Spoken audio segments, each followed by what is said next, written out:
So if you're watching this, you probably want to check your clearance and use some tests to identify any mistakes or errors you've got with your clearance. So that's exactly what I'm going to go through today, and let's roll the intro and get to the video.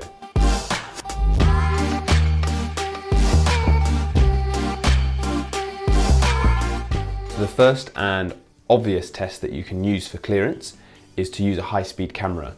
And as you can see in this clip, this is an example of good clearance, and you can see this very clearly using a high-speed camera. Now, obviously, don't get me wrong, I'm not stupid. I don't think that everyone's got access to a high-speed camera, but I wanted to start with that because it's very surprising what you can do now, even with a phone, even with the high-speed feature on some phones, and even just simple DSLR cameras and stuff like that. So, see if you've got this availability first on your phone or your camera if you have one.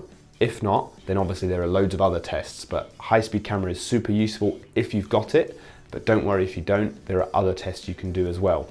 And that's what I want to go through now. So one of the tests you can do is to use talcum powder on your arrow or on your bow. So what you do for this is you get your arrow and you basically apply the talcum powder to the rear part of the arrow in terms of maybe, a couple of inches in front of the flechures. You put the talcum powder on there, specifically on the shaft of the arrow, on the flechures, and then obviously when you apply the talcum powder, there's going to be lots that will fly off. So what you need to do is just lightly blow on the arrow and get all the excess off, and then you're left with this very fine coating of the talcum powder. So you simply just apply it pretty liberally and then just blow on the arrow and just blow all the rest of the stuff off, and you're left with a fine layer. Now, I was going to show you this in person, obviously, but it turns out I don't have any talcum powder, so I couldn't show the specific application, but it's very straightforward and it's very easy to do. So just throw the talcum powder on, blow the excess off, and then you've got it on your arrow. Now what you do with this is then just shoot as normal, put the arrow in your bow and shoot as normal. What you'll see, if there are issues with your clearance, what you'll see very typically is if you're contacting the arrow rest with your arrow shaft, you'll see a line in the talcum powder where the arrow rest is brushing along the arrow shaft and removing the talcum powder. So that's one common thing. The other things you can see is if the fletch is contacting some part of the bow, you can see the talcum powder being removed from that part of the arrow from the fletch.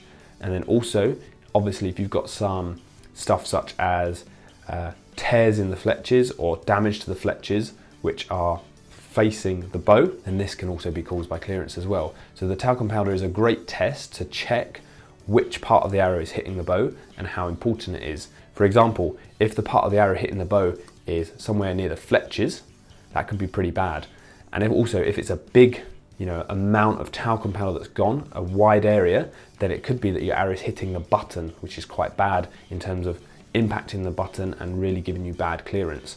If you've just got a tiny touch, maybe if you have a Shibuya arrow rest, if you have a tiny touch of powder being taken away here, and then the rest of the clearance is great, you have no damaged fletches, nothing like that, then that's actually okay a lot of the time. There are some top archers that do have the arrow just touch the arrow rest on the way out, and this is just because of how they shoot specifically and the exact tuning they've got, but the arrow hits the arrow rest folds in, and then the arrow goes through without a problem. And this can be fine. So it's good to use the talcum powder to check exactly the clearance issue you have, if you have one. Check whether you need to improve it, whether it's okay, whether that's just how it's going to be for now, and just to double check everything. Again, you can do the same with the talcum powder, but just apply it to your bow, and that way you can see what parts of the bow are contacted when you release. You have to do the same. You apply the talcum powder, a lot of it, and then you blow away the excess, and then you shoot the arrow and you can see which parts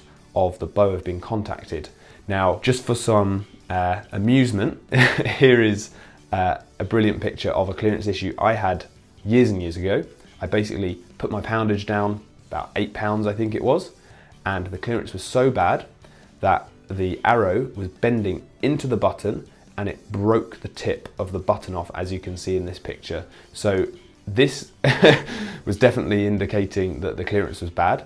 The arrow was hitting the button and the nock was bending into the button, and it actually snapped it off in the end. So you can get really bad clearance like this, and by using the clearance tests and checking that your button hasn't snapped off, I guess, you can also check that your clearance is okay, and your tuning is then not going to be affected by the clearance. So those are some simple tests you can do, but now I also want to run through some other checks that you can see in your shooting and see some patterns and check whether you've got clearance as you're shooting as normal as well, and ways to identify this. So that's what I want to go through now. So the first indicator, as I mentioned before, is torn flexures.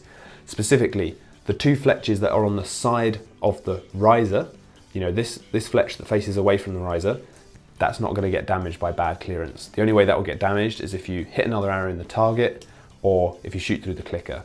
These two flexures that are facing the bow, if these consistently get damaged on multiple arrows in your set, so if you've got 12 arrows, if 6 of them have torn flexures facing the bow, then you might have a clearance issue. If it's different flexures each time, if sometimes it's the end one that faces out, sometimes it's this one, sometimes it's this one, and it's just random, then it could just be from grouping and damage to the flexures like that. But check if you've always got, a very common thing is if you've always got a tear somewhere at the start of the fletch on the bottom fletch that faces into the bow here, then that's a very common clearance indicator. So that's the first thing to look out for. Another thing to check is your grouping. If your grouping is worse at close distance than you would expect, this can be an indicator of bad clearance. So for example, if you shoot a certain score at 70 meters and then you think, okay, I'm shooting well generally, I would expect to shoot, X score at 30 meters because it's a lot closer. But you then go to 30 meters and you always shoot worse than you would expect and your grouping is pretty wide, this can be an indication of clearance problems. The same goes for if you go from maybe 50 meters to 18 meters and you always shoot worse at indoor competitions than you think, then maybe it could be a clearance issue. A common misconception is that I've heard people say, oh, it's only 18 meters, tuning doesn't matter as much. Oh, it's only indoors, it doesn't matter if your tuning's a little bit off. But actually, the arrow's got less time to stabilize indoors, and often it matters more if you've got good tuning or not for indoor rounds because there's not enough time, as I said, for the arrow to stabilize. So this is something to check. If you always shoot 20 points lower than you'd think at an indoor round, but outdoors is okay and generally good, then it could be an indication of bad clearance. In the same way, if you shoot a specific distance and you shoot many of your arrows in a certain group, maybe say if you shoot 90% of your arrows in the gold, but you get very, very few 10s, this can also be an indication of poor clearance because you've basically got, even a tiny error will make your arrow go away from the 10. So this is an example of that, and the same is applied if, for example, all your arrows are within the red, but you get hardly any golds. And this could be an indicator of bad clearance in the same way as grouping at the short distance. So the third and probably pretty obvious one is bad arrow flight, wildly erratic arrow flight at the early part of leaving the bow.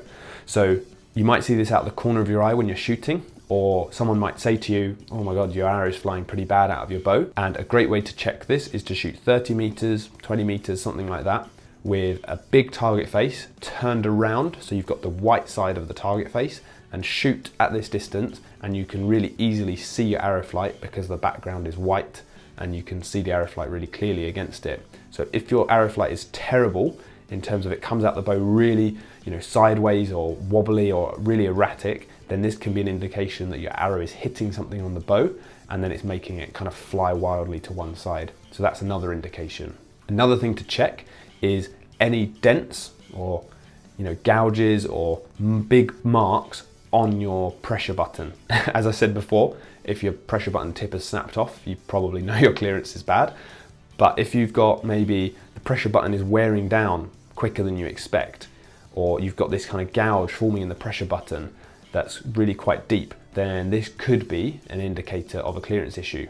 Also, sometimes you can check your arrows. If you have a consistent kind of dent or gouge from the carbon of the arrow, this could be an indicator of clearance as well. It could be earlier on in the arrow is actually normally okay because that's the normal friction that occurs when the arrow pushes into the button and then the button corrects it.